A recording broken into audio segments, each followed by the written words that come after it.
Hi. Can you hear me? Hi. Yes, that's good. Okay, and can you see me?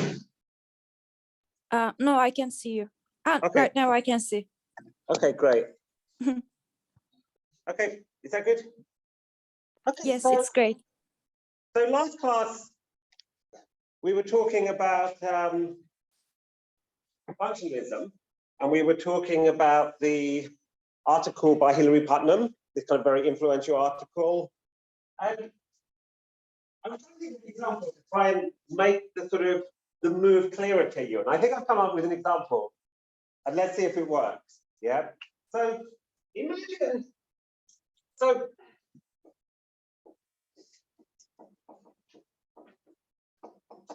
we've got this expression, is a student. Yeah. This is a linguistic device. This is a kind of bit of language. But we might think we've got a concept of the property of being a student. Yeah. And we want to know what it is to be a student. Yeah. Now, let's suppose you live in Turkey, and I've got a kind of imaginary Turkey where all students wear blue uniforms. Yeah, imagine all the students in Turkey wear this blue uniform, and then you might think, well,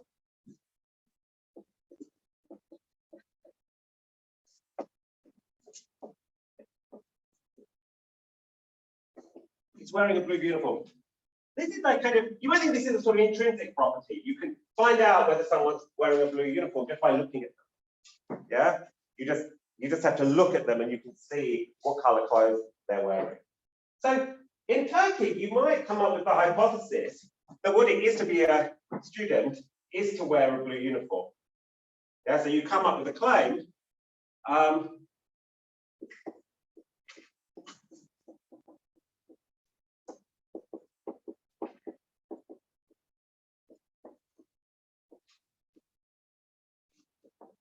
Yeah. And this is sort of analogous to the identity theorist. The identity theorist is coming up with a kind of empirical hypothesis. Oh my God, look around. We've got this concept of being a student, and we look around us, and there's this correlation between being a student and wearing a blue uniform. Yeah, and so we come up with this hypothesis based on the correlation that what it is to be a student is to wear a blue uniform. Yeah. Now, let's suppose you're living in a Turkish village and you've got this theory about what it is to be a student, and then you kind of go to another country. And there, let's say you go to England, all the students there have floppy haircuts. You might try to modify this thesis and to be like, oh, to be a student is to wear a blue uniform, or to have a floppy haircut, and you might come up with a list of ords for each different country. Now, by thinking about different countries, if we're going to push this analogy to the argument in Putnam, what's the analogy of the different countries going to be in Putnam's argument? Any sort of thought?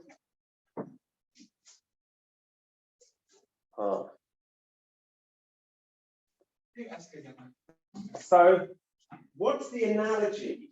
So I'm talking about going to different countries, and you realize, yeah, so to be a student is to wear a blue uniform.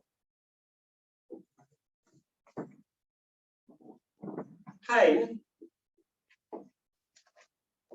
to be in pain, is, let's suppose that the claim is that there's a sort of, is C fiber firing. Yeah, so is in pain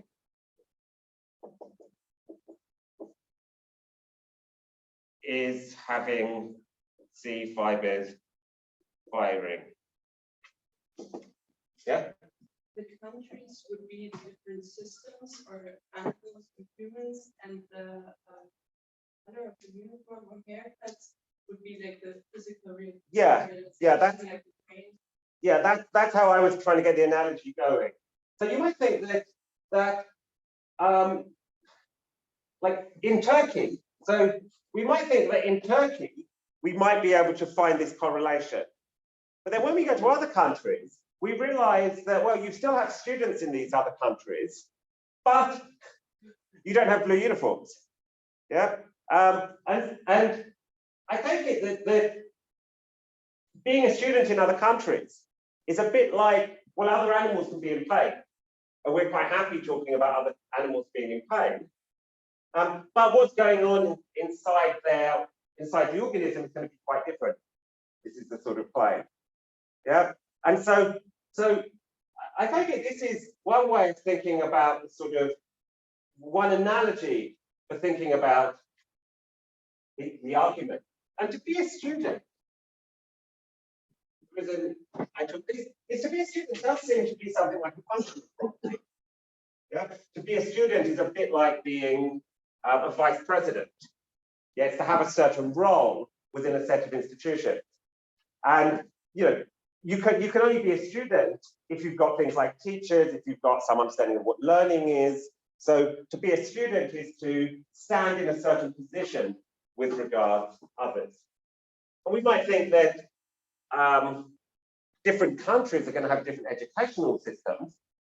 Yeah, but we can kind of identify who the teachers are and who the students are in these various, really quite different cultures. Yeah, and in terms of the sort of roles they have and what being a student means within the society. Now, of course, so this is the sort of idea that we've got this concept of pain, and we apply this concept to a whole bunch of different organisms. So the concept of pain is marginally realizable, and we apply it to organisms that have quite different physiologies. Yeah, and so it seems unlikely that we're going to find a common physiological cause for all of those organisms that we think are in pain. Therefore, we can't identify being in pain with being in a particular type of physiological state.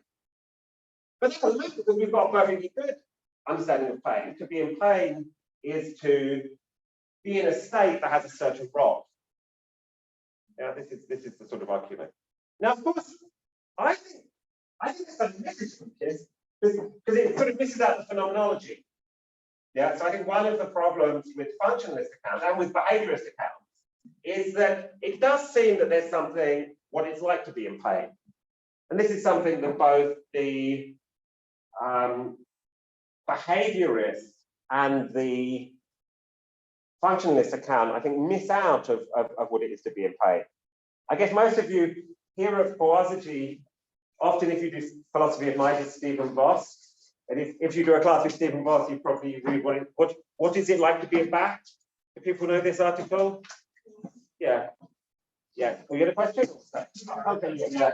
So if people are interested, there's an interesting article called Is It Like to Be a Bat? Which says that any sort of objective account of the world is going to leave out, in some sense, the subjective. Yeah, there's always going to be something missing from an objective account. Yeah, and I think there's something right about it. That's my sort of Kantian take on things. That the idea of objectivity is a sort of an ideal, and the physicalists mistake the ideal for something that's given. Okay, so that's finishing off from yesterday. If it didn't make sense, yeah. How can we define the role of being? I think the book What? asked yesterday, like if we're gonna define the networks based on their functions, how are we gonna define being in pain? I mean, there are a lot of different functions for different kind of people and different kind of species for being in pain. Maybe an extreme example, but for a malicious care person, being in pain is actually, like being in joy. Yeah. So I think someone raised an analogous problem last time. So remember with behaviorism, one of the problems with behaviorism is the disposition, to be in pain is to have a disposition to behave in a certain way, to have a certain belief is to have a bunch of disposition. And then you say, well, kind of specify these dispositions. And it seems open-ended and infinite.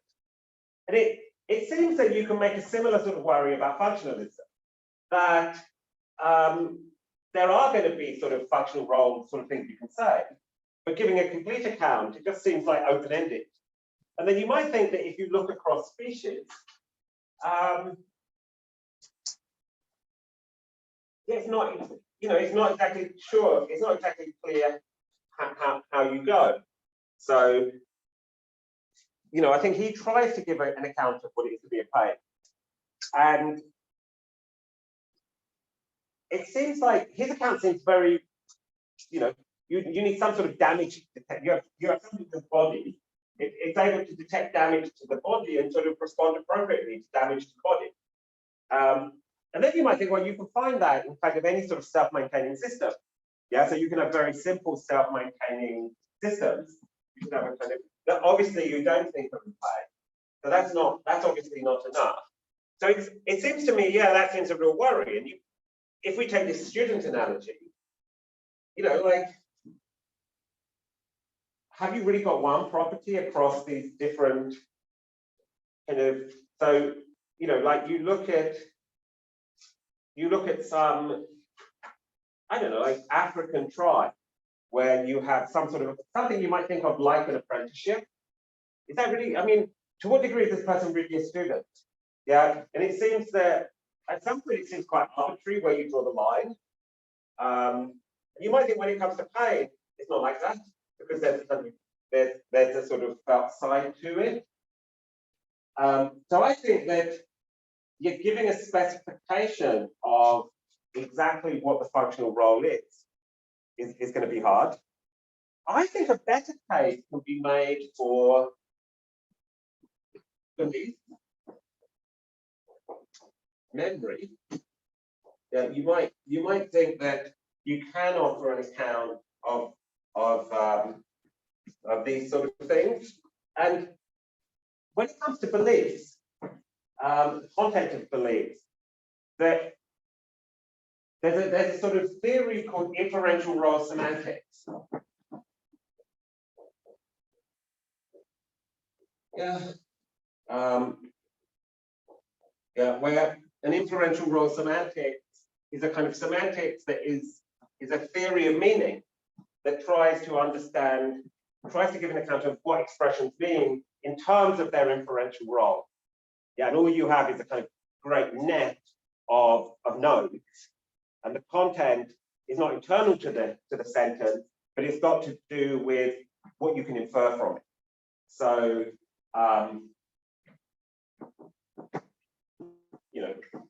is a cat, from that you can infer is an animal. Yeah, and then you've got all of these concepts that are just nodes in a pattern of inferences. And it seems to me that I think there are problems with inferential role semantics, but it seems to me that there's, I mean, you can see how the story goes on. And I think the most plausible versions of inferential role semantics think you have inferences not just between sentences, but with action. So the conclusion of a certain content can be an action in the world. So certain beliefs can license bodily movements. If you're interested, the most important defenders of this sort of in philosophy of inferential role semantics are a guy called Robert Brandom. For those of you taking my 19th century class, he's kind of one of the analytic Hegelians. He's at Pittsburgh. He was influenced by Sellers, who we're going to be reading, I think, next week or the week after next. And there's a nice sort of introduction. The first half of the book is quite readable. The second half is like the philosophy of logic by this guy called Jaroslav Pereguin, called Why Rules Matter. Yeah. And so inferential role semantics is an account of meaning that is understanding meaning in terms of rule, inferential rule. You just have this system of rules, and that kind of specifies the meaning of sentences. So it seems to me like offering a sort of functionalist account of pain is very hard. And it seems like I haven't seen anyone really work it out in a way that seems plausible, apart from this, to be in pain, you need, it's just detection of damage with the appropriate response. If that's all you mean, it just seems unspecified. It seems with things like beliefs, with memory, there is a sort of project there. And then I think what you think about these sort of views, And these inferential role semantics, I think one thing about them is they're not causal theories, because the rules aren't causal rules, but they're sort of normative. These rules tell you, if you believe this, you should believe this. Yeah, so the relationship is sort of normative relationship. I think if people are interested, you know, there's a whole literature there. But I think, yeah, I think that it's, so the problem you've got, I think there's a problem there. Yeah, I think that they haven't got a good answer to this. And I think that they face an analogous problem to the problem that they say the behavior faces. Yeah, so I sort of agree with this. I'm not greatly sympathetic to functionalism. So yeah, at some point you asked me to defend it and explain how, well, what would they say here? And I'm just like, I don't know, it's not my theory. Ask a functionalist. I think there's a sort of, I mean, one thing you might think though is, you might think that all of these concepts are fairly vague, and at some point you just make a choice, and you might have a perfectly good working kind of account of pain that's good enough to get on with life. Yeah, and then you ask about, what about octopuses? And then you're like, octopuses, octopi, octopodes, I don't know. I don't even know what the plural is, you know? Yeah, so you might kind of just think, well, it seems good enough to get on with stuff, but I don't know. I think Putnam, you know, at some point you needed to offer a well worked out functional account, and it's not clear how you go about that. It seems to me with pain, it might be, and maybe you want to combine the two. So I mentioned there was this, I was at this conference in Assos a few years ago, and there was this guy, quite famous guy from Texas, English guy. He's a real nutter. He's a real psychopath. There's lots of funny stories about him. I mean, if I remember, I shouldn't tell you who it is, but he gave a paper about bees, about whether bees feel anxiety. And I think it's an interesting question. Can bees feel anxious? Do they have emotions? Do they have? And he sort of tried to convince us that bees do have anxiety. And the sort of argument was, well, they kind of have, they're behaviorally similar. So you might think there's a sort of functionalist thing that fills the role of anxiety. But also there's some underlying similarity in neurological mechanisms. Yeah. So the evidence, like to convince someone that an insect feels anxiety, it looks like you may have to kind of show them there's something that fills the functional role, and that there's some underlying commonality in the neurology.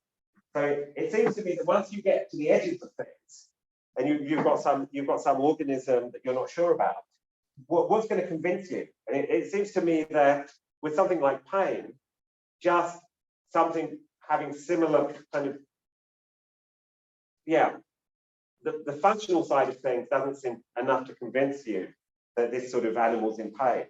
But if you've got an animal that has similar sorts of behavior and there's something filling the functional role, and there's a similarity in processing, in kind of neurology, you might be, well, that seems quite convincing.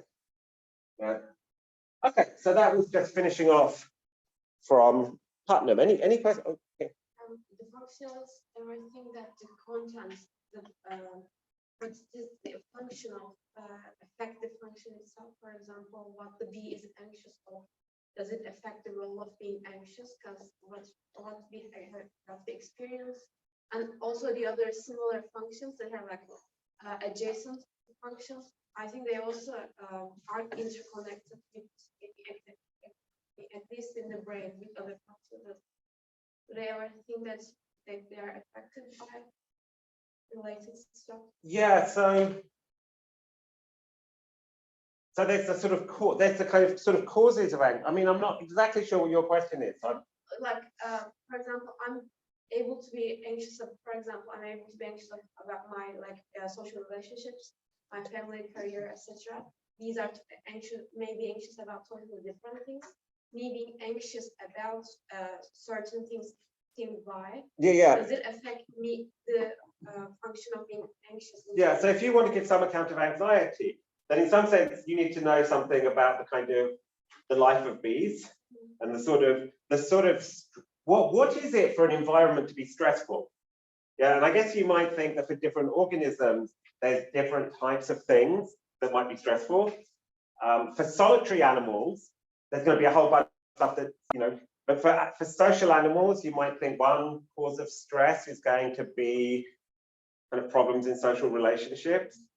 And then you might think that, there's a particular type of anxiety that's social, and only social animals can then have that.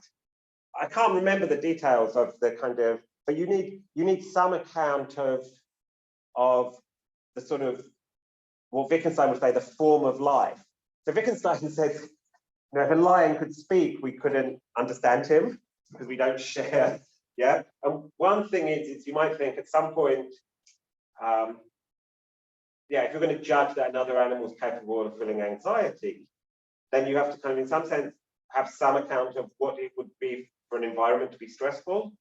I think we can kind of offer an account of what sort of environment is stressful. In the text, Claire's text, there was like this function of locomotion, for example. And in there, for example, birds are using their wings. Yeah. But wings are also for their for being warm. Yeah. We don't use our legs for being warm, but they are using the same kind of organs for two different functions. And I think when you have to face the cold, we may run, but they may just stay still, so they may not use their locomotion. Yeah. It affects the function as well. So it's very difficult to do these. So I think what you're pointing to is it's very difficult to kind of do. I mean, he's worried about. He says for the identity theorist that we agree that other animals can feel pain, but we've got this worry about, well, we're not going to find the same internal brain sort of states in all these different animals. So this is an argument against the identity theory. I think the sort of cases you're giving are offering an analogous problem for the functional theory. I'm sorry. Yeah. Mine is not the internal, but the external outcome is different, is what I'm saying. It is affected by adjacent functions as well. Yeah, so how animals react to anxiety, one thing is going to depend upon how big and scary you are. So if you're a big scary animal, maybe kind of if you're anxious, you become all aggressive. If you're a kind of tiny little animal, maybe you kind of roll up into a ball. Yeah, and these may be kind of, in some sense, you might think, we've got the same thing, anxiety. But then I think doing the cross-species sort of functional role stuff, I think this sort of suggests that it's not an easy task. Yeah, what is it to be a student in all these different cultures we have? Yeah, and so I think functional role, that he thinks that it's got this advantage over brain state, because it's easier to think about how you can find something with the same functional role in lots of different species. But I think there's a problem. Okay, I want to move on from this because I just wanted to spend 2 minutes talking about this. But if there are any other questions, otherwise let's talk about Marr. So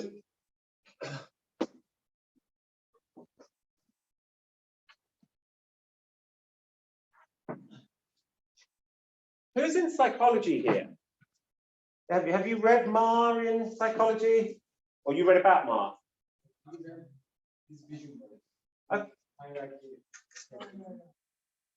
Okay.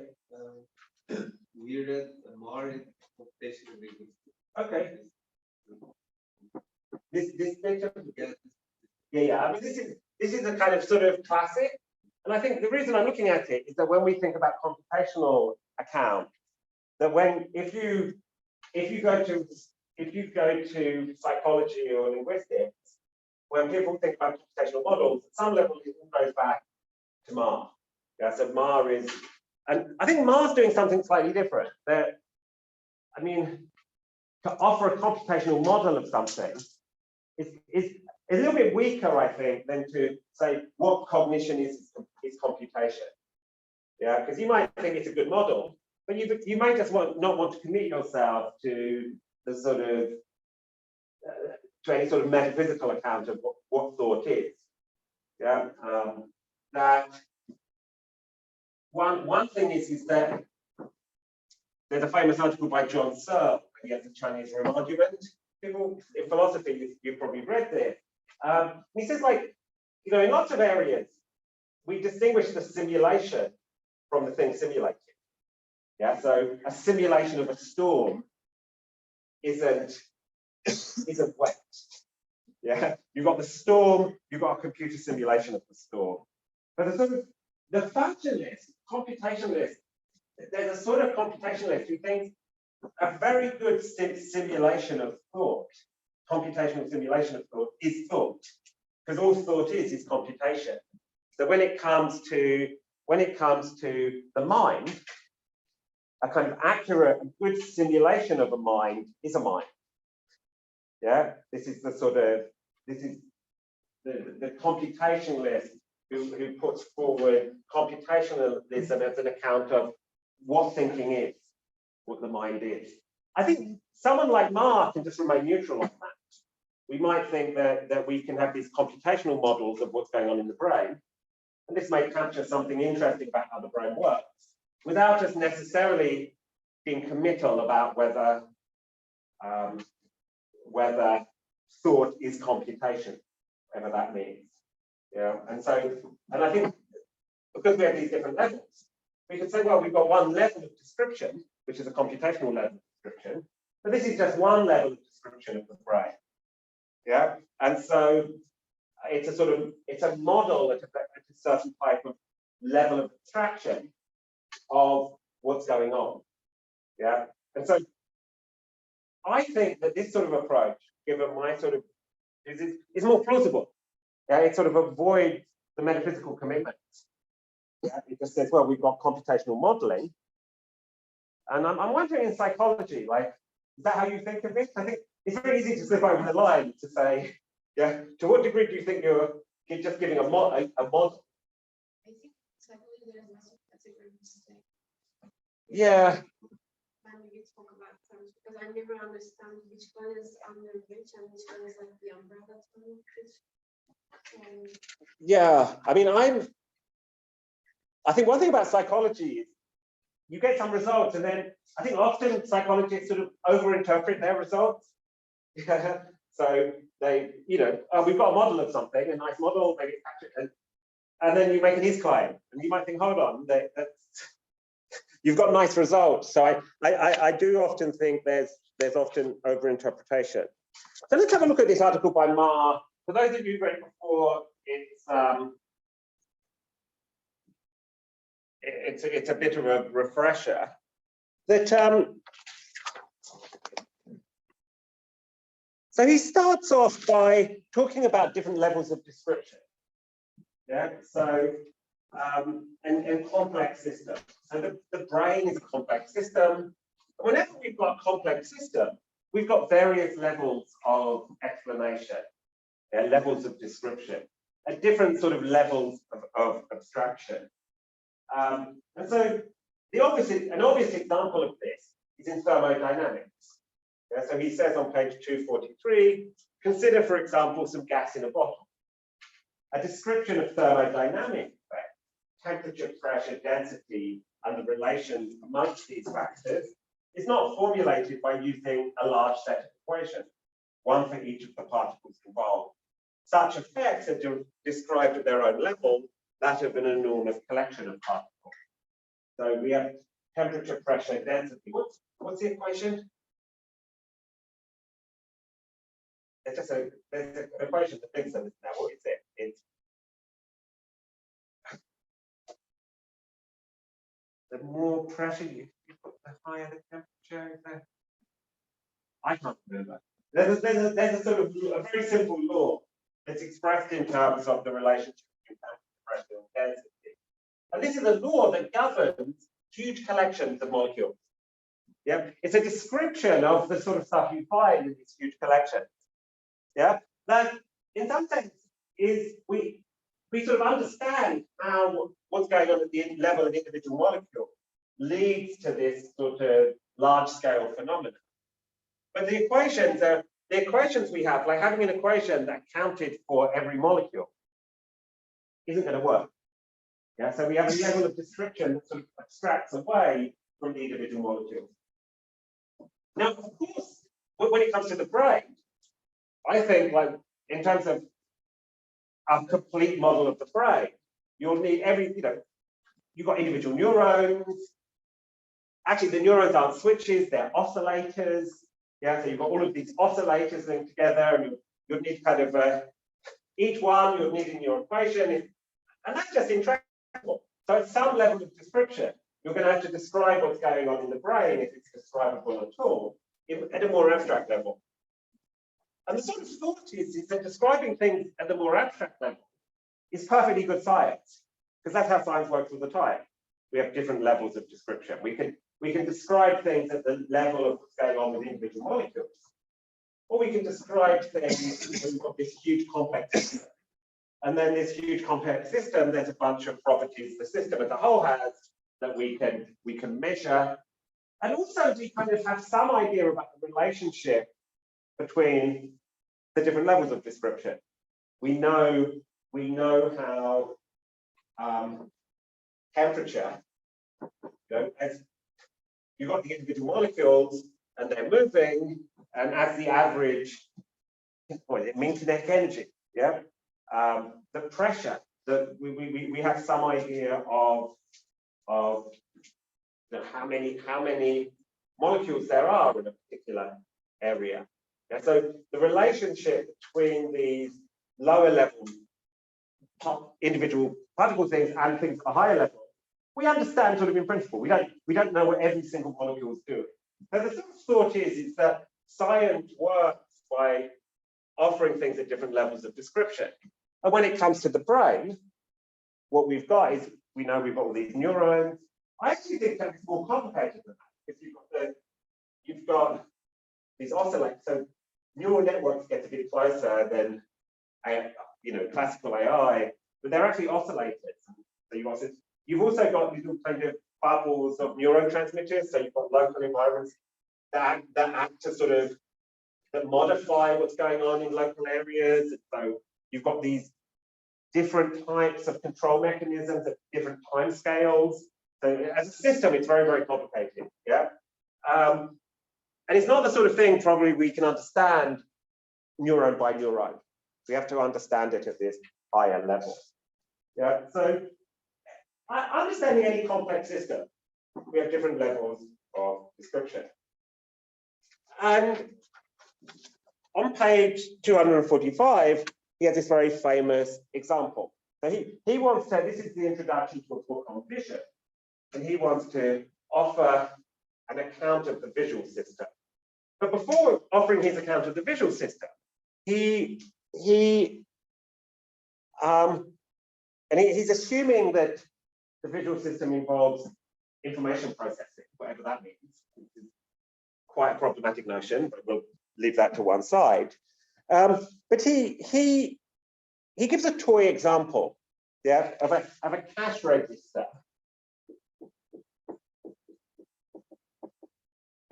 at a supermarket.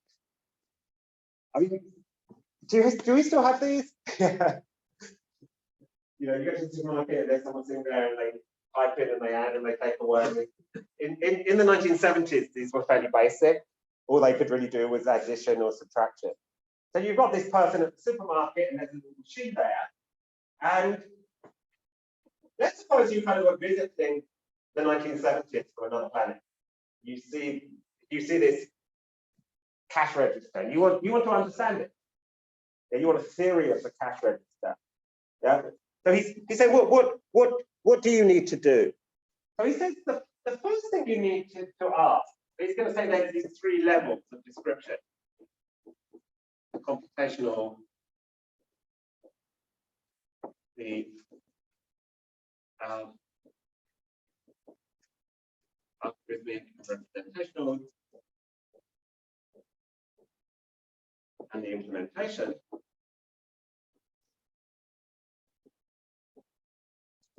The first thing you want to ask yourself is, what does this machine do?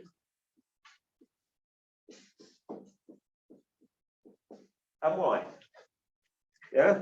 So when you're looking at a system and you want to explain it from the outside, yeah, and you want to offer a kind of, and you think it's an information processing system or something along those lines, then the first question is, what does it do and why? So what does this machine do? This cash register. Yeah, so the what is addition. Yeah, what is addition?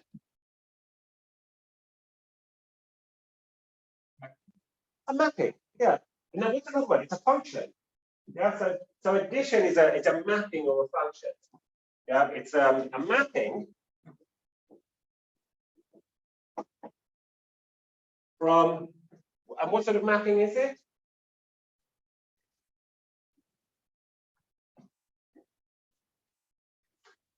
It's a mapping from a pair of numbers to a single number. So you have a function, yeah, you put in a pair of numbers and you get out another number. And it turns out there's a bunch of abstract properties the mapping of addition has. Yeah,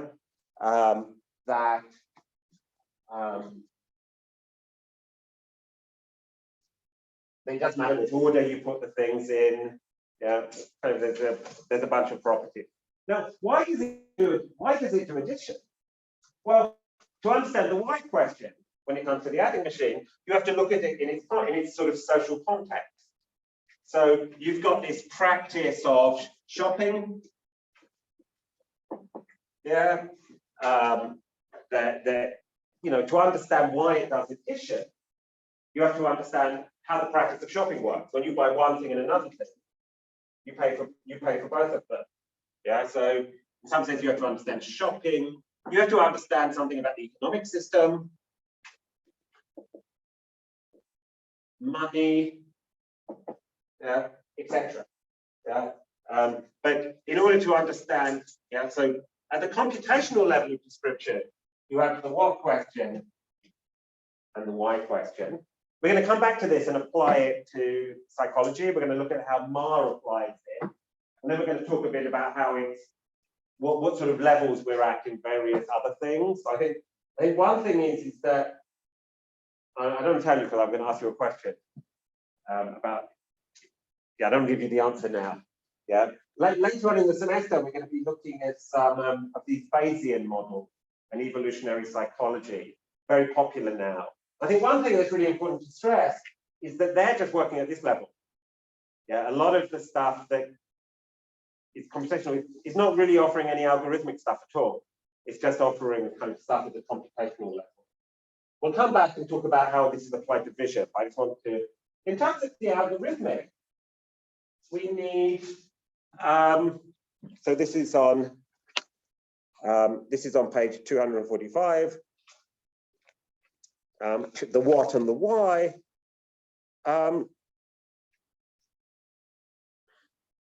The second level of analysis, yeah, involves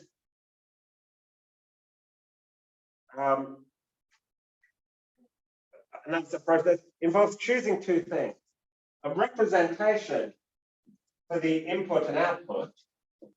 So you can think of this as input. You can think of this as output. Yeah. So you need a format of representation.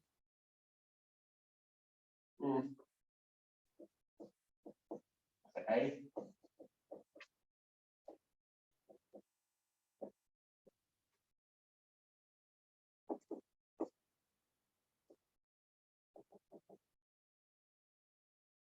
Yeah. So when you're doing arithmetic here, we might think of the format of representation. We can have, there's different formats we could choose. We could choose binary. We could choose Arabic numerals. We could choose Roman letters. Yeah, Roman arithmetic, Roman numerals. Yeah, I mean, have you ever tried to do multiplication using Roman numerals? I mean, it's almost impossible. Even addition is not so easy. Yeah. So the choice of format of representation, there's lots of different formats of representation. You could just give each number a name. You know, call 1 Lucas, 2 Zubayde, 3 Sun. Yeah, and you could just have a name for every number. You know, it makes the algorithms really hard. Yeah? Because maybe the algorithm just is a mapping from, if you have Lucas and Zubaydi, 1 and 2, write Sun. And for every mapping, you don't have a general, you know, you just have a lookup table where for every pair of numbers, you have to go and look, pair of names, not a very good format of representation, but it would be a kind of extreme limit of a format of representation for numbers. Yeah, a name for every number and then just a lookup table telling you, not really quite useless. So you need a format of representation, and then you need some set of algorithms that explain how these symbols are manipulated. Yeah, how you go about doing the addition. And you know,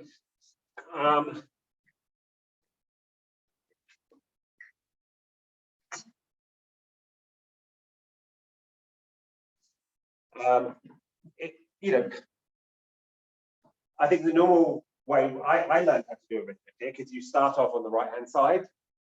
You have a sort of lookup table for, you know that when you get these two symbols written together, you write down 2 and carry 1. And this could just be a lookup table for the digits. You just know what happens when you add them together. It's just a kind of set of rules. And then you have a rule about carrying. Yeah. When you have 1 and 2 and 1, you write 4 and then 1. Yeah. So you know, there's different ways you could go about doing it. This is the sort of simplest. So you need a format of representation and a set of algorithms and a set of rules. Yeah, you write down this and you write down this. There's a rule-governed process that once you get the input, that gives you the output. And these rules, the idea is that these rules are supposed to be sort of mechanical. Yeah. The rules themselves don't need to understand the meaning of the symbol. The meaning, the interpretation, we give them the interpretation. The rules are sort of syntactic rules. They're rules that don't care about what symbols mean. Yeah. So in the computational level, I mean, we'll have everything cash register and CR together. The what? I don't know if it's English, and I don't know if it's English. The one that uses the cash register, Cashier. cashier. Yeah, see, that's an interesting, because in some sense, the cash register doesn't really do anything. It just sits there.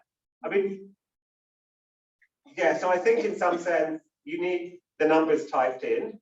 But I take it that the input to the cash register is given by the cashier. So the cashier types in 2 numbers, types in a number, then presses the addition key, and then puts in another number.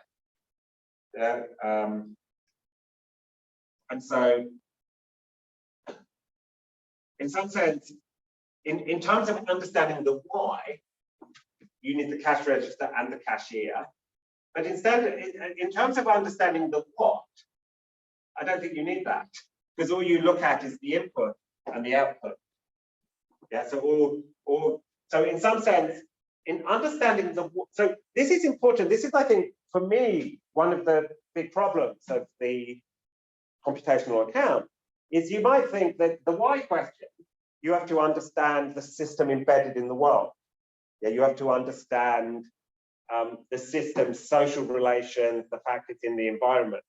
Yeah, but to understand the what question, you can forget about the environment. all that you need to know is you've got the input and you've got the output, and then you've got the processing inside. And so the what question can be understood completely independently of anything about the environment. You can, once you've worked out, you ask the why question to get the what.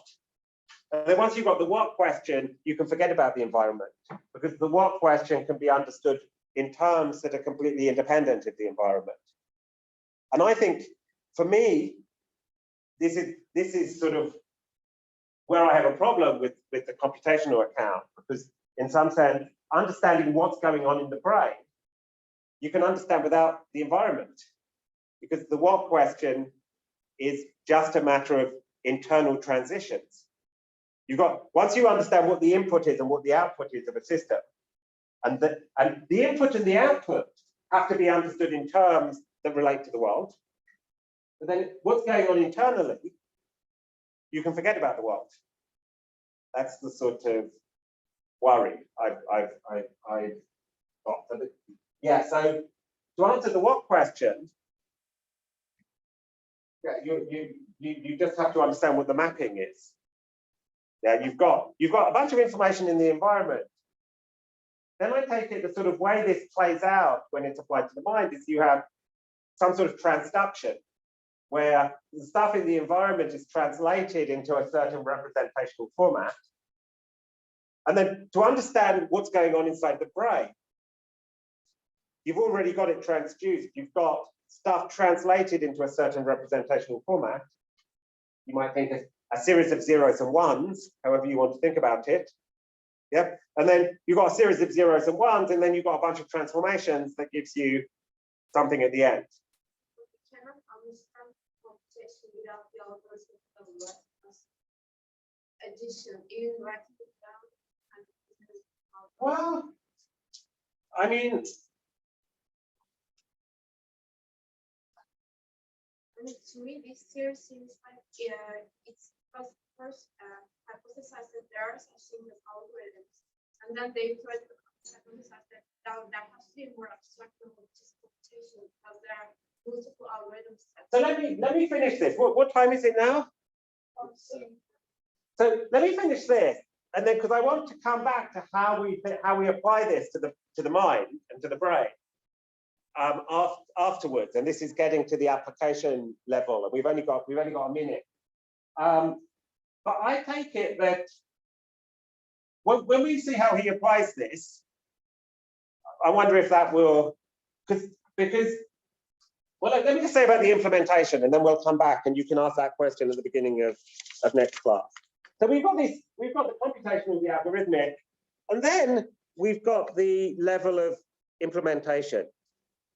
Actually, should we have a break now, or shall I spend 5 minutes telling you about implementation? What do you think? Carry on or break? Okay, so 10 minutes break. Yeah. Yeah, I don't know how tired you are. I know that sometimes I'm listening to a class and everything's fine, and then my brain just sort of freezes. I don't know if you're in that state. Or, yeah. When I was a smoker, it used to be I'd start getting jittery.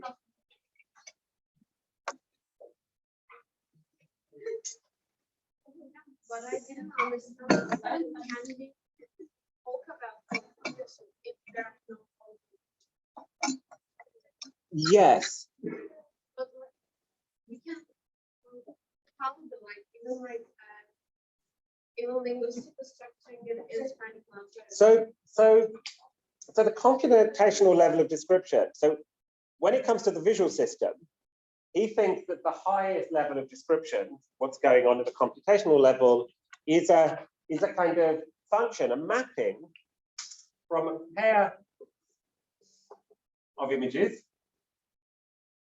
a pair of 2D images to a 3D model. Yeah. And the Y, the 3D model in some sense, ideally, is the 3D model is ideally kind of an accurate representation of the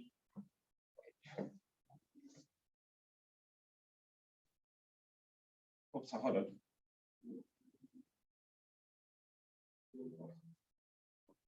You've got this cube out there. You wouldn't believe my dad is an artist. Okay. You've got a cube out here. You've got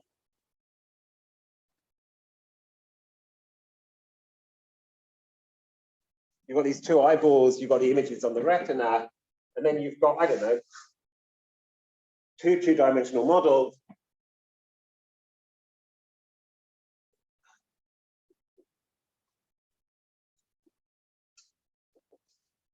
So the computational level of description is you have a mapping from a pair of images, a pair of two-dimensional images to a three-dimensional model. And then the idea is that, and this model is supposed to, the Y is this model is supposed to kind of, the goal of this is to actually represent the 3D layout of the environment. The Y.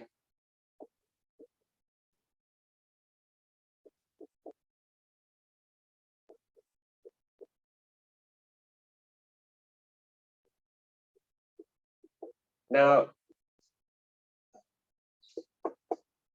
I mean, and then how you get from this to this, that's going to be, I mean, and then you might say, well, what's going on in the cash register is you've got a mapping from a pair of numbers to a number, yeah? And that this mapping is supposed to represent, this mapping is subject to certain formal constraints. So the order you're giving the numbers doesn't matter, and it's supposed to get you from the cost of individual items that you buy to the cost of the whole.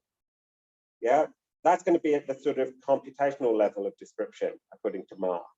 So at the what level, though, in some sense, what you're getting at the what level is you're just getting the computational level just says it's a mapping from a pair of numbers to a single number. And that it doesn't, I think you're right that to kind of to have a sort of without the Y bit, that's not enough for addition. Yeah, because with addition, and I think though that with the Y bit, once you understand its function, you need that to get the idea that what you've got is addition. And I take it that, you know, that to have a sort of formalist account of what addition is, you need the algorithms as well. Yeah, so addition is not merely a mapping, because you've got lots of mappings from a pair of numbers to a single number that aren't addition, like subtraction. Yeah, so subtraction is also a mapping, but subtraction has other properties. So the order does matter for subtraction, where it doesn't matter for addition. So computation is just doing addition and understanding the reasons behind addition are two different computational because a computation, like computation bit, can be blind to the reasons why, because I think this is usually how it is. Like the reasons are not, like even in the brain structure, we have emphasized as such. The place that does one thing is not conscious of that thing, whereas the other part is also conscious of the general picture. yeah, so I'm just thinking though, because I think at some level, like when we think about what addition is, we have to use some format of representation.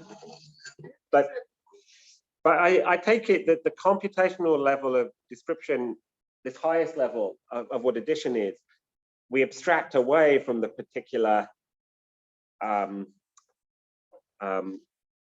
the particular representational format.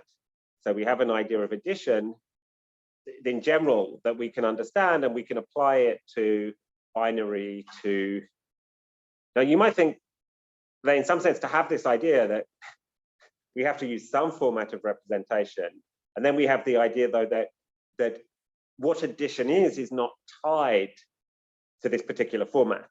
because we could have other formats. So we have a kind of, in some sense, what is addition? We have a conception of what addition is that is independent of any particular format. Now, we may want to question that. So I think some philosophers of mathematics might think that, well, if you're a formalist, then you think that, then you're going to say you can't do this, yeah, because you're going to think that the algorithmic level is going to be essential to understanding what addition is. And there's what? Yeah, yeah. Yeah. Yeah, so I mean, I think, yeah, to really separate the computational level from the algorithmic, I guess you're gonna, if you're a formalist, you're just about in the philosophy of mathematics. So the formalist had this idea that, you know, all math is the rule-governed manipulation of symbols. And so there is really a non-algorithmic level.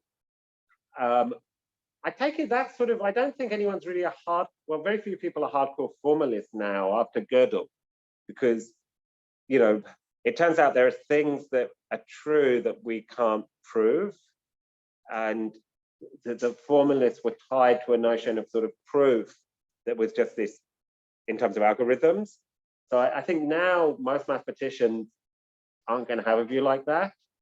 So you might think that Marr is implicitly committed, I don't know, maybe to sort of more Platonic view, where you have addition, and addition is something that can be, you know, there's a higher level of abstraction that we can use to understand what addition is in abstraction from any particular algorithmic implementation of it. Interesting. Think whether each level has their own like because computation without like representations, there are no such time that process that you cannot compute because you have to be interested in because you don't have to use those structure, and the structure gives you that, right? Yeah. So computation seems like it's eternal, so everything is happening at the same time and not happening at the same time. So one thing is it seems to me that he might, I mean, he does seem, I mean, if you look at page 243, he says, for example, the Arabic, Roman, and binary numeral systems are all formal systems to representing numbers. So, I mean, he does seem to be committed to a sort of form of Platonism in mathematics, that you've got the representations and then you've got the things represented, the numbers, and there is this realm of numbers. I think most mathematicians I know are committed to a certain form of Platonism, that you've got this realm of numbers. And maybe this way of thinking about things is sort of only really works out if you are committed to some sort of Platonism. So Platonism is, in mathematics, I take it, is the view that you have these abstract entities, numbers, and then you might have different ways of representing them in different systems, but yeah, you've got these abstract structures. I think my initial intuition of your physics, and Yeah. I tried to change because that's our first approach. I think it's Leibniz says that objects constitute a space, and there's no such space that is outside of the objects. In a similar sense. So, well, I mean, there are some people in philosophy who are kind of, you might think are called nominalists, who are kind of, so there was a debate in the Middle Ages between nominalists and realists, and it was about abstract entities. It's about whether there are these abstract things like numbers and properties, and the nominalists think you've just got language in the world, where the realists think you've got language, and then you've got these abstract entities, and then you've got the world. And so, and I think, yeah, when it comes to space, that is Leibniz's view is there's no such thing as space itself. You've just got the objects and their relations. Yeah, and space just is the relations of objects. And it might be analogous to that, because You might like, in knowledge, even like there's that the interpretation, right?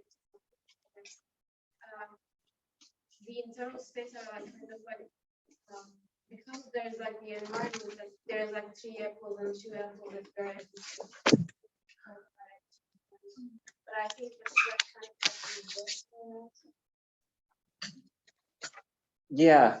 So we were talking about whether Marr is a Platonist, about numbers. And I think, yeah, he seems to be. Yeah. You've got this computational level when you've got addition thought of independently of any format of representation. So it's a relationship between numbers, and he's committed to the idea that you have different representations of numbers, and then you've got numbers. Yeah, and addition is a sort of relationship, a mapping from a pair of numbers to a single number, and it can be understood it can kind of be understood or thought of independently of any format of representation. Now you might think that numbers have this existence in this. Where are these numbers? You know, in this third that Frege talked about. He's a sort of famous Platonist when it comes to concepts and when it comes to numbers. You've got the third realm. You've got mental stuff. You've got physical stuff, and then you've got this realm of abstract entities like numbers. And numbers exist as mind-independent, non-physical objects. Yeah, and it seems to me if you push a view like this, if you want to make this distinction between computational and the algorithmic, it looks like if you push it, you're going to end up being kind of, yeah, it's difficult to see how you can do without. I mean, what do you think of numbers? Yeah, and he seems to be a realist about numbers. Yeah, you've got the representations of numbers, and then you've got the things represented. If you're interested, take a class. Well, we don't have any at philosophy at the moment, but in the philosophy of mathematics, we used to have a really good logician, Ali Karakai. Did anyone ever take a class with Ali? He's very funny. He's the shyest, quietest guy you've ever met. And his wife is Janan Karatai. It's just really funny. Like you meet her, and then he's just kind of really quiet. maybe he was less quiet when he was younger. Janan just. But he's very good. He taught a whole bunch of really. When I was first at philosophy, I was sitting in on all of his logic classes and his philosophy of maths classes. Yeah. Yeah. Can we like, say that Mart is a functionalist, or do you consider him as more like anything from a competition? So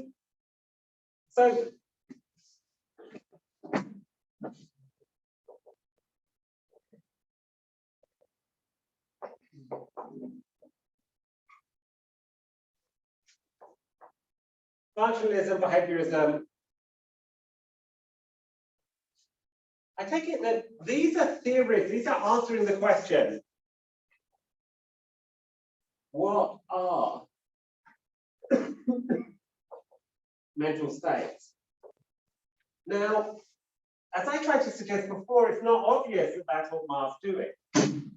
Yeah. Marr's question is, okay, you've got this complex system. How do we kind of explain this system? Yeah, so in some sense, and then it turns out that we've got different ways we've got these different levels of description. Well, I don't know, I don't think it's more empirical, but it's doing a different job. He's not, so what is a cash register? Well, I can give you an explanation of how this machine works. I'm offering you a sort of theory of the cash register. And this theory is going to involve something at this level of description, something at this level, and something at the level of implementation. What is the cash? Well, a register is a physical device that does addition using these, and this particular cache register seems to use these algorithms. So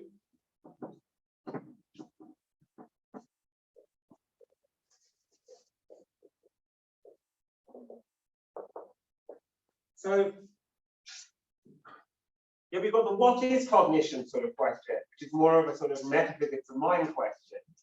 And then we've got Marr's in the game of offering an explanation of these systems. So, and when we offer an he's offering an explanation of what does this thing do? Yeah. And then it turns out we've got these various different levels of description. And these different levels of description may be appropriate in different cases. Yeah, so is one of these levels of description the true level of description? I mean, you might think in some sense, you know, like when you think of pressure, volume, temperature, and the like, these are kind of terms you can apply to a gas. But then you ask, what is the gas? You might think, well, it's a bunch of molecules bouncing around. So you might think, well, what is level? The lowest level. But it's not very interesting and a very useful level of description if you want to know how the gas is going to behave in certain, or if, you know, if the machine is broken, in order to fix it, knowing that it's made of silicon, that's not going to be a very useful level of description. You have to know how the machine works, maybe at this level, if you want to know how to fix it. Yeah, if you want to understand why it's broken, what sort of level of description is appropriate. So I take it that in my sort of reading of Marr is that he can sort of avoid this what is question, because he's in a different, he wants to explain how does the person work. Yeah, and I mean, if you ask kind of what is vision, he's going to offer an account of the visual system. But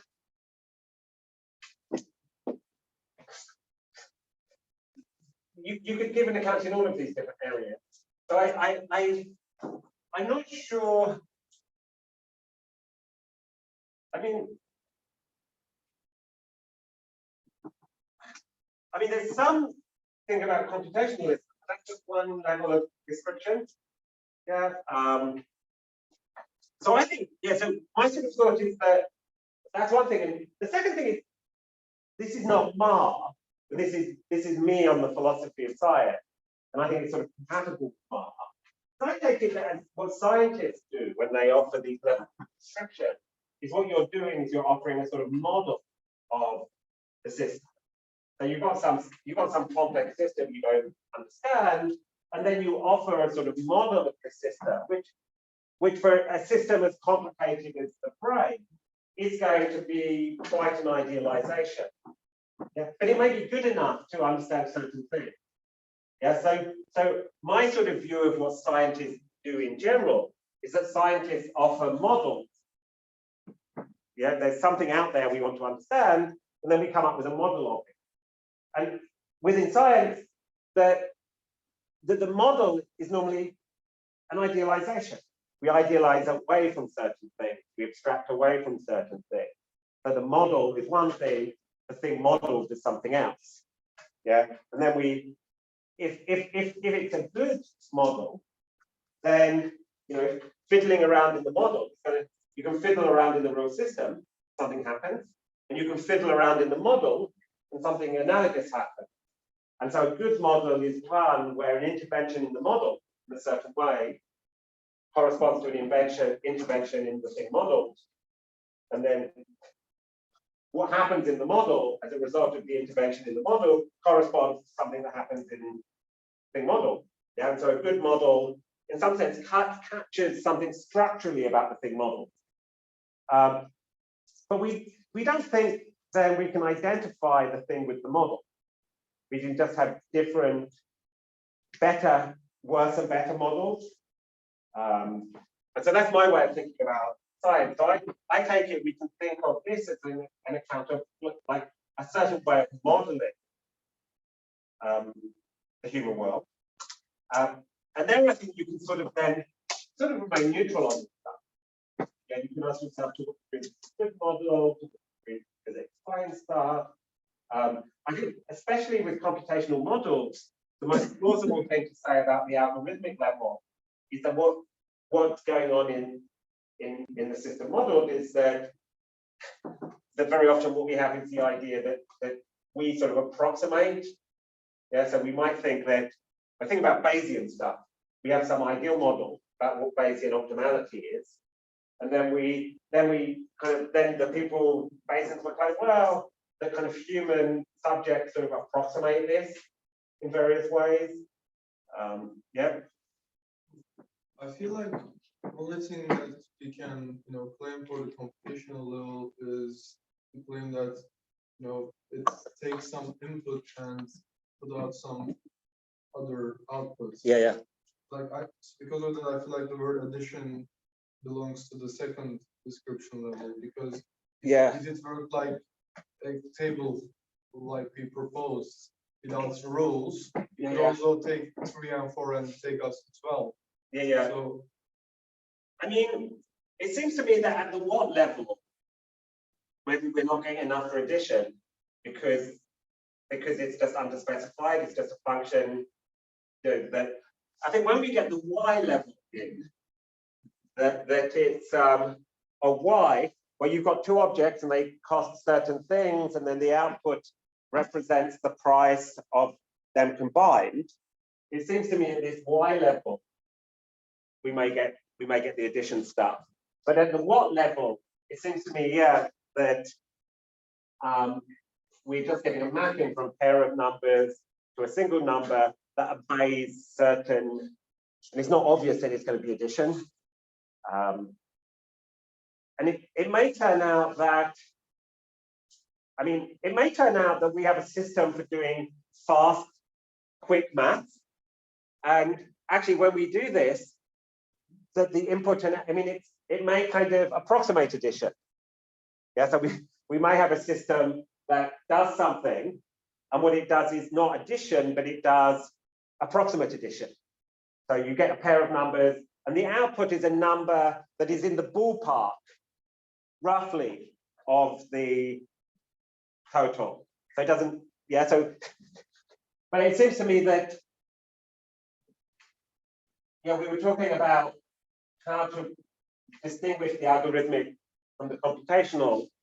And I think if you're attracted to a certain type of formalism, where you want to understand what addition is, some people think that what addition is to be understood syntactically. If that's your view of addition, then the what and the algorithmic, it seems difficult to pull them apart. Okay, so I just want to talk about the implementation level very quickly, say one thing about that, and then I want to talk about applying this to the visual system. So the first level is the level of physical realization. And the important thing here is, in terms of implementation,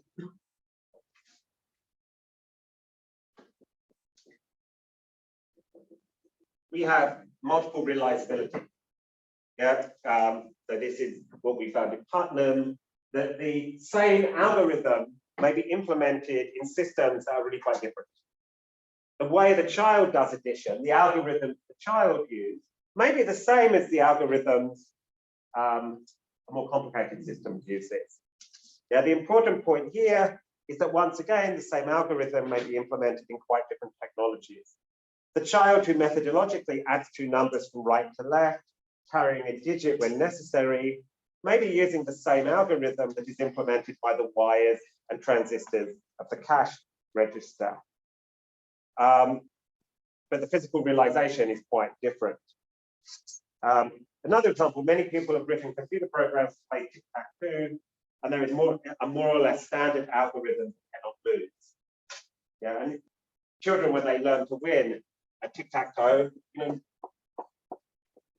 noughts and crosses, after a while you realize there's a way of playing such that if you go first, you can't lose. Well, a computer can be programmed with that. And it looks like the child, when they learn how to play in a way they can't lose, algorithmically, there's a level of description in which the computer program is using the same algorithm. Now, I think one thing that's important is that these levels for Marr are sort of autonomous. Yeah, so one of the things that's important about Marr's project is it led to the sort of split between psychology and neuroscience. If this is right, you can do psychology without really thinking about the brain.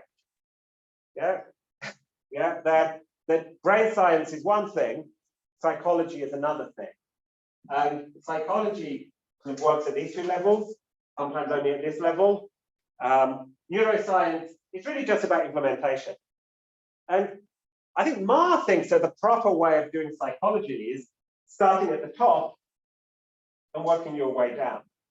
So if you want to understand a complex system like the mind, you have to start at this top level, work out the algorithmic stuff, and then work out how it's implemented.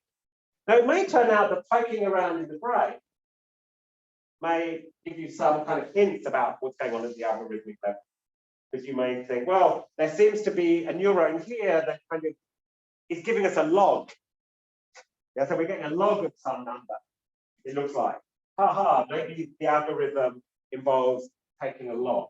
Yeah, but in general, this stuff can go on independently of the lower level stuff.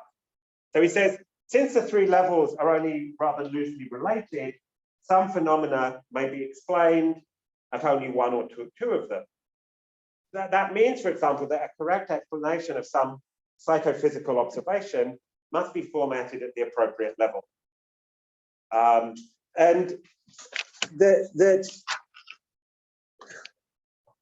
that now on page 250, he gives this kind of, basically what we have to start with, he thinks, is the computational level.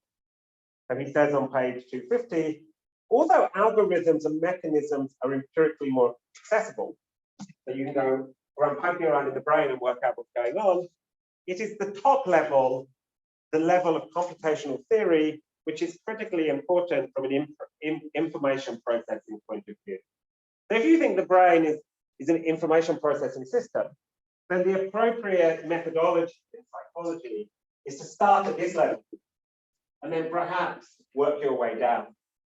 And it might be the case that the brain is so complicated that we can in principle kind of think, well, how something like a brain may implement something like this, but actually working out the details of implementation might be just intractable. So maybe in some sense, we can do psychology and just sort of forget about the brain.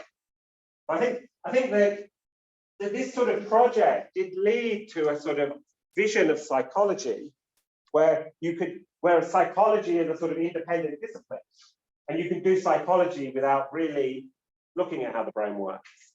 I think a lot of psychologists are a bit like this. There is a sort of split, I think, between psychology and neuroscience. I think now there's more of a sort of interaction. One person I like, who I think is quite interesting, who fits in with sort of more embodied stuff I like. People know this guy Buzaki. Anyone heard of him? Buzaki. His first big book was called Rhythms of the Mind or Rhythms of the Brain. He's got a recent book called The Brain from Inside Out. He's a neuroscientist at Rutgers. He was one of the teachers of Ganesh in psychology. He's sort of fun. He's into a more sort of bottom-up approach. He thinks that psychology got it wrong, and really we should be starting from the bottom and working our way up, rather than starting at the top level of description and working our way down. Yeah, so this is the sort of picture. Who's a linguist? Yeah, so what level of description is Chomsky? When Chomsky gives us his theory of transformational grammar, what level of description is that? Have a guess. Anyone? What? Algorithmic? Algorithmic? Let's have a look at what Marr says. On page 251. He says, failure to recognize the theoretical distinction between what and how computational and how algorithmic. I could not spell algorithmic, so I'm just going to write it very messily. Yeah, has hampered communication between the fields of artificial intelligence and linguistics. Chomsky's theory of transformational grammar is a true computational theory in the sense defined.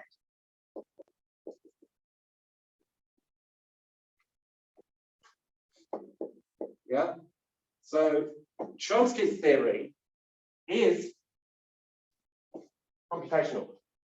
It's not algorithmic. Yeah, it is concerned solely with specifying what the syntactic decomposition of an English sentence should be. So you have a mapping from an English sentence.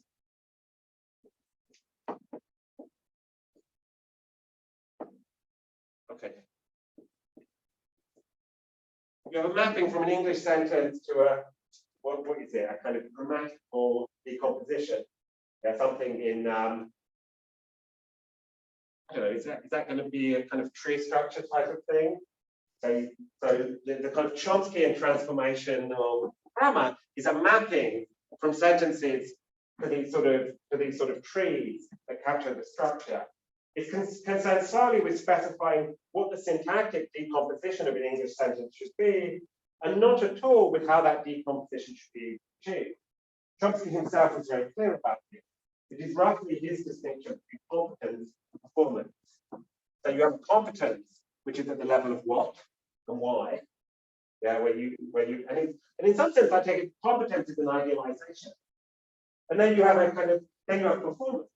And what you get in performance is a set of algorithms that kind of sort of approximates the competence. That you want a set of algorithms that in general get you close to this. And there might be certain ways where for any particular set of algorithms, it's going to imperfectly give you this. Yeah, so Chomsky himself was very clear about this. It's roughly his distinction between competence and performance.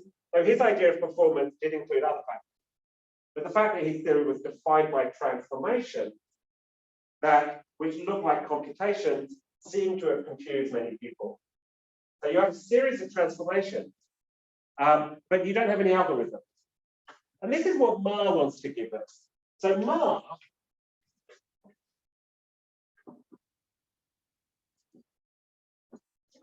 yeah. I think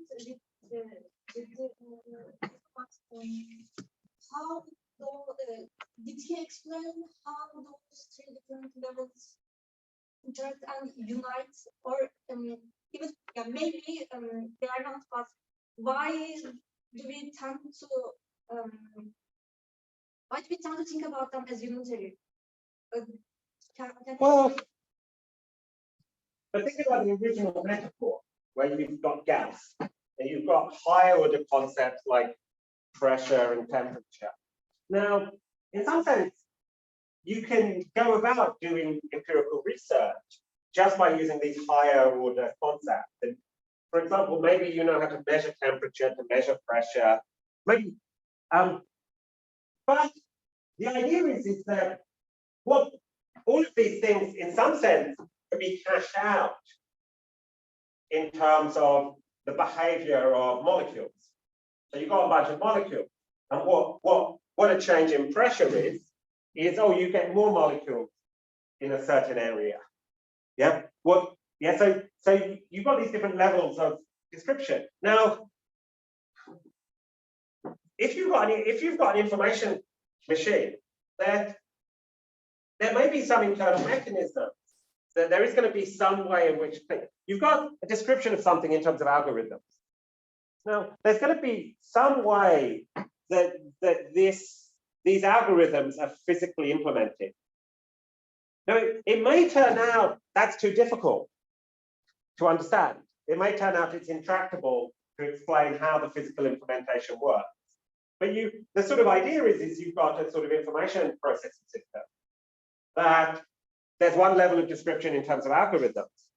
And then in some sense, that there are various ways these sort of algorithms could be implemented, and that we can, we can understand, with addition, you can have a mechanical machine that implements addition, that where you have a bunch of levers and cogs and wheels. You could have it implemented in silicon. Yeah. Now, understanding how the implementation works is a different task from understanding what the algorithms are. That's basically the idea. But I mean, there is going to be some implementation. There is something that's doing the adding, which is a physical system. And one question, if you think you've got an information processing device, is how does this physical system do it? And that's going to be a question of implementation. There is going to be, in principle, some answer to that sort of question.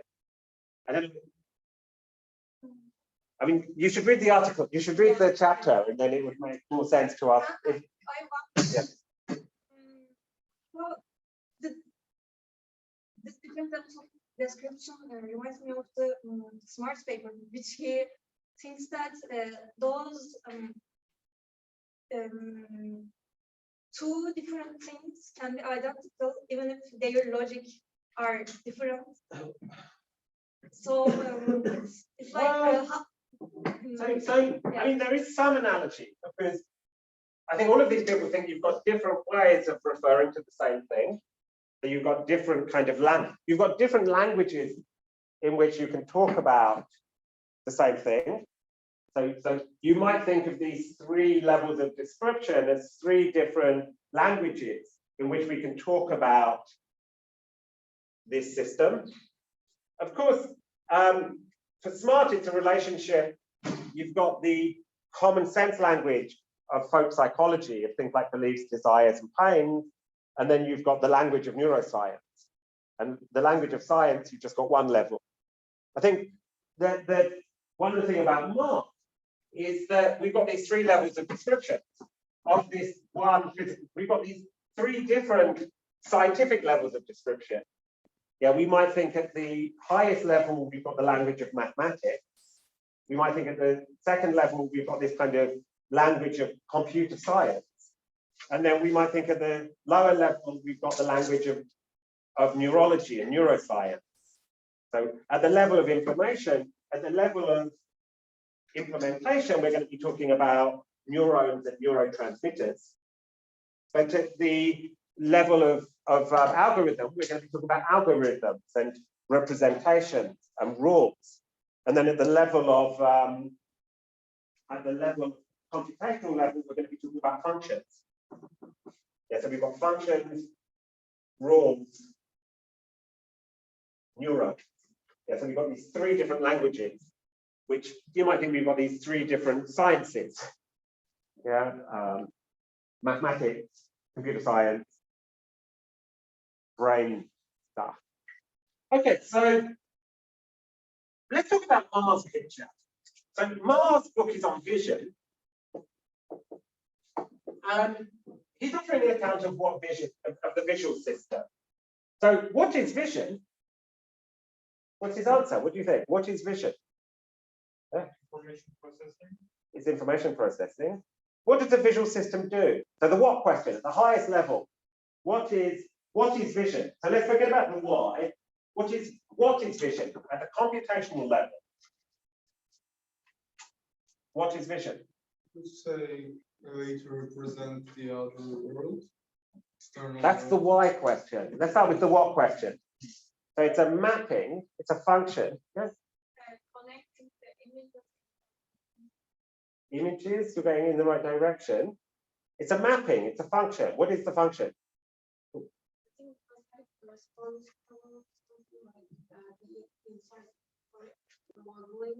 Okay, so vision.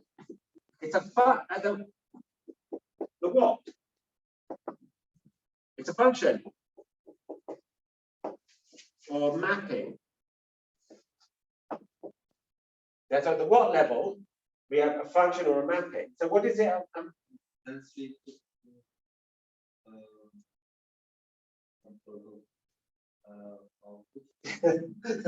From some sort of input to some sort of output, yes, that's right. Very kind of. We take a visual stimuli like neurons, their wavelengths, and model them into like objects, their edges where they are located. Taking visual input and putting output as actions and brain processes. That's what I'd like, but that's not Mars. Taking lights and as an input and giving information as an I mean, yeah, so I think what's interesting, if you think from Mars' perspective, what is vision? And at this highest level, you've got a map. Now, Mars himself tells a particular story. It's a mapping. What is it a mapping from? Well, the input is going to be a pair of images on the retina. Yeah, so it's a mapping from a pair of 2D images. That's the input. What's the output? 3D image?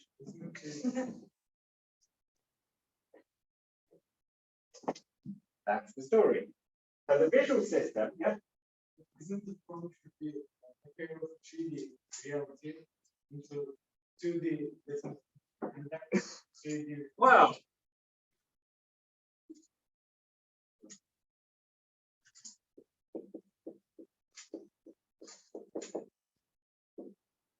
we've got the visual system. Now, I think this is my problem with all these computational processes. But we have an input, we have an output. And in some sense, the world doesn't matter in terms of understanding what's going on in the visual system scientifically. We can forget about the world. For that, I mean, we've got the what question and we've got the how question, but we've got a mapping from a pair of 2D images to 3D images. Now, the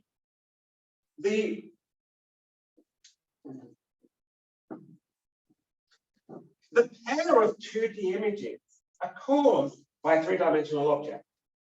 Yeah, and so we've got this causal relationship, and then the task of the visual system, the why question, is why does it do this? Well, the task of the visual system then is to reconstruct the cause of the two-dimensional images. And we've got this pair of two-dimensional 2D images. Let's call it a single two. No, Maybe let me wait.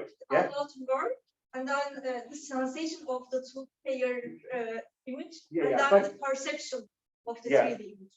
But the function is, so we've got a 3D dimensional world. Then there's a causal relationship with light onto the retina. And that's the input into the brain as informational processor. So we've got the brain is thought to be a computer, and we have a certain input, which is a pair of two-dimensional images.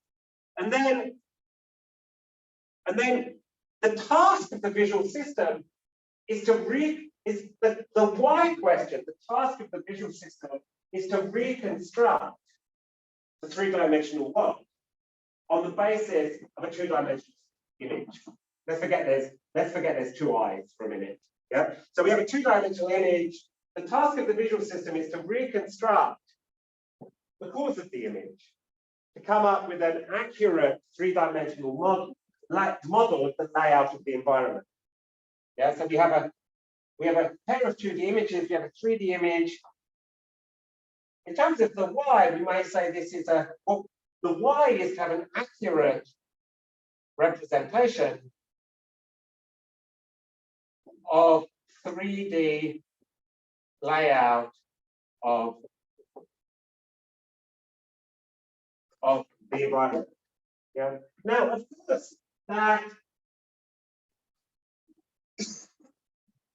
whenever we have a two-dimensional image, there are infinitely many three-dimensional things that could have caused it.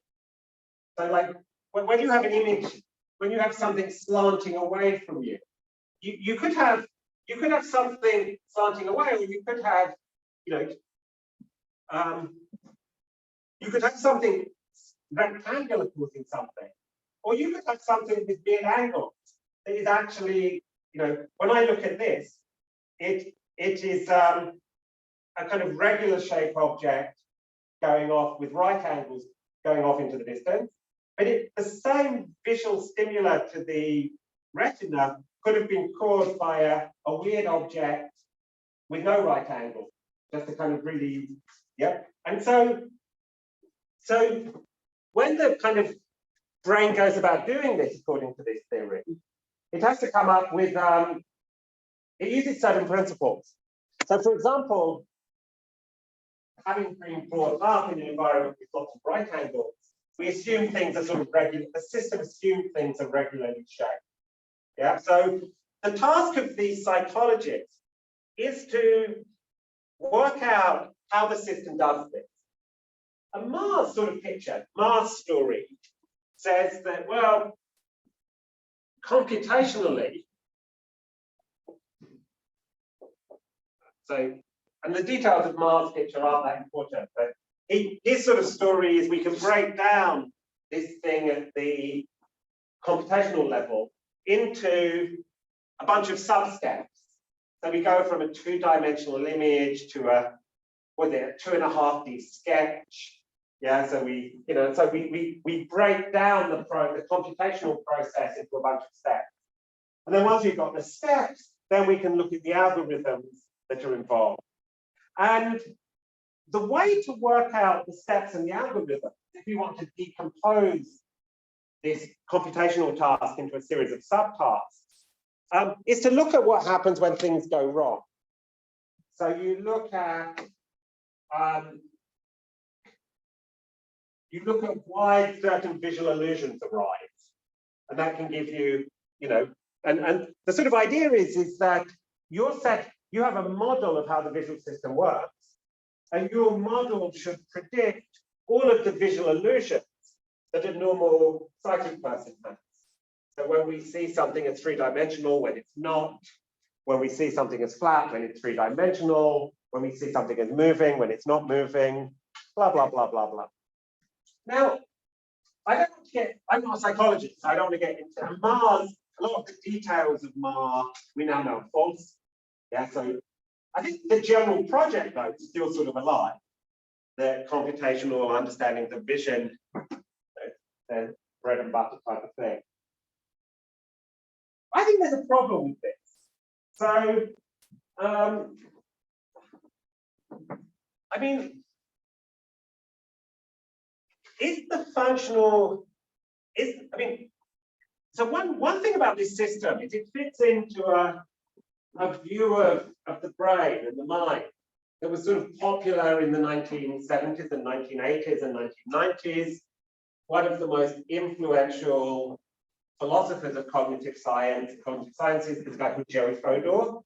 And one of the things that Fodor, he was a sort of defender of the language of thought, a defender of what's known as the modularity of mind. People today talk about photomodularity. So according to Fodor and this modular theory of the mind, you have a bunch of sensory systems.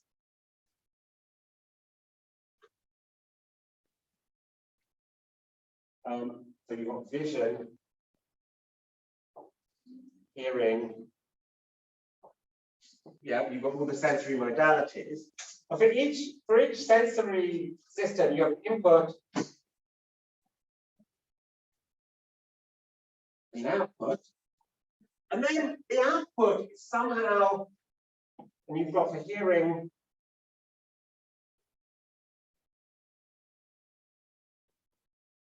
and then somehow, then you've got something like central processing.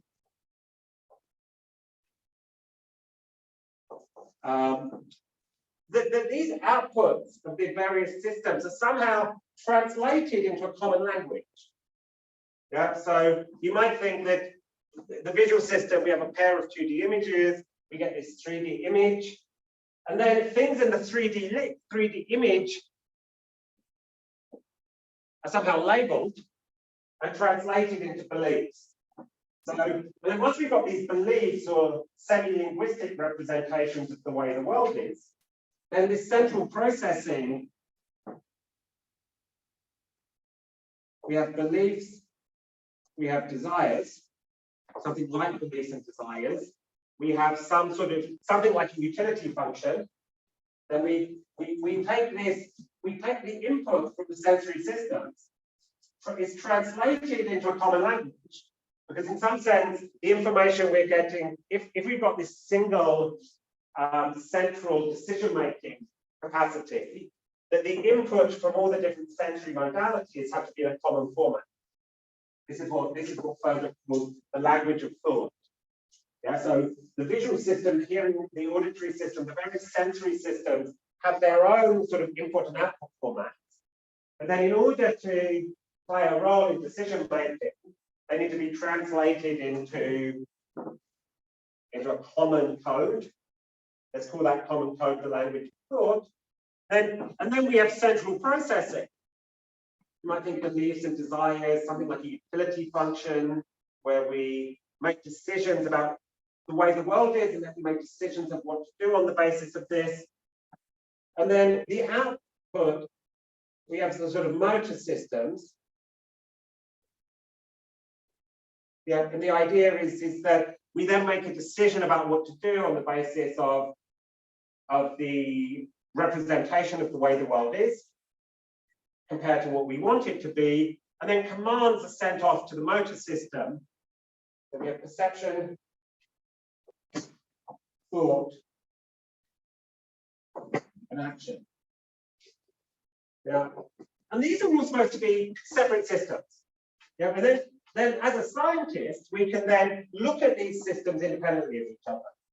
And what we have to do is to understand the input and the output, and how each system calculates, arrives at the output it does given its input. And we can do this all independently.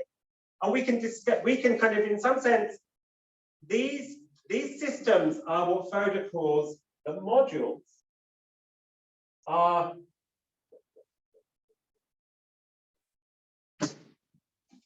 encapsulated. This is a term that Fodor introduced. That means that the processing that goes on within a module is independent of anything going on anywhere else. Yeah, so the processing that goes on in the visual system is going to be independent of what's going on in the auditory system. It's going to be independent of any sort of beliefs you have. Yeah, so this sort of strong modularity, for example, denies what people have called cognitive penetration. Yeah, so it seems very plausible. The empirical evidence, as far as I know, seems to suggest that this is false. Yeah, that that our beliefs about the way the world is can influence the processing in the visual system. Yeah, so according to this sort of picture, the perception is just a purely feed-forward process. You have input and output. With the eyes to wherever the output is, the end of the visual system. Yeah.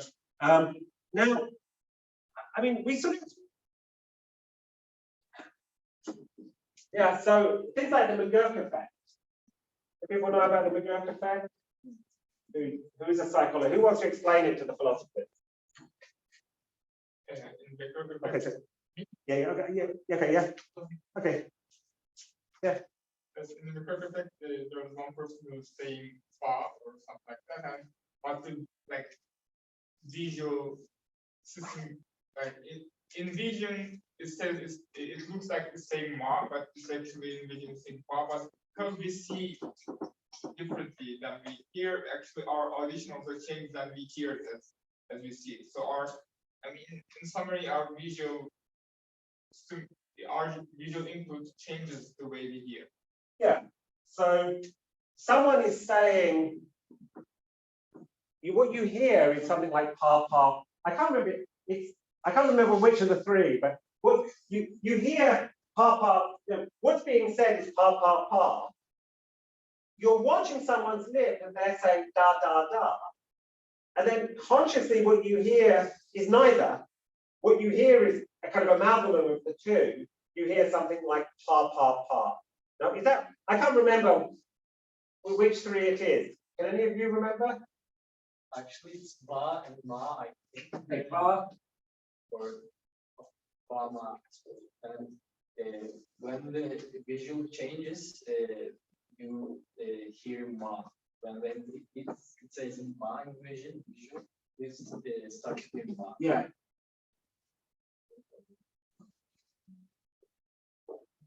Yeah, the Dirk effect.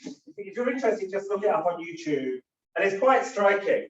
Yeah, that suddenly, yeah, and so it turns out that hearing isn't just a matter of some input to the auditory system and then some output, but what you see, in some sense, affects how it sounds. Yeah, with voicing. And this suggests that vision is not encapsulated.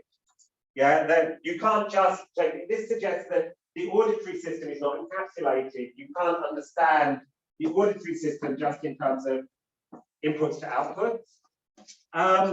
The visual system, it looks like that the way you expect the world to be affects, if you are buying into something like processing account, it seems that the processing is not just feed forward.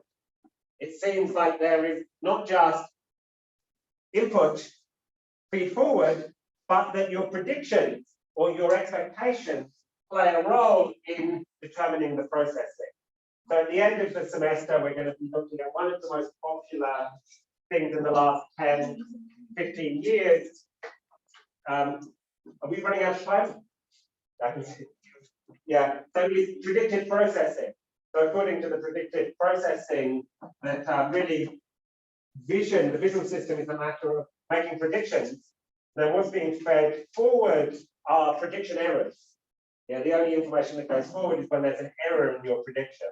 And so I think lots of people, even in the computational approaches to the brain, are skeptical about feed forward approaches. Next class, I want to talk a bit more about Marr. I think one thing is that why think about the output three-dimensional model? I mean, it seems that the visual system, the function of the visual system is action. But it seems like very often the output of the vision system is not a model of the world, but it's bodily motion. Yeah, and so I think at least that needs to be taken seriously. We might think the visual system divides into two. There's at least one part of the visual system that goes directly. The output of the visual system is bodily movement, not any internal representation of the environment. Okay, so next class we'll finish off talking about Marr, and then we'll start talking about Van Gelder. And the Van Gelder article, I think, is really fun. It's a little bit tricky. There's a bit of maths in the middle, like dynamic system. Doesn't matter if you don't really understand the maths too much. I think you can get the basic idea. But I think it offers a really interesting alternative to computational models, which is to say what is the brain? It's a complex dynamic system, and the most appropriate way to model it is going to be in terms of simultaneous equations, rather than in terms of computations on representational state.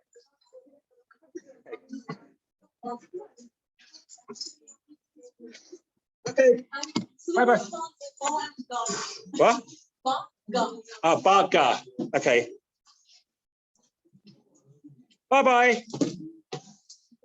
Goodbye.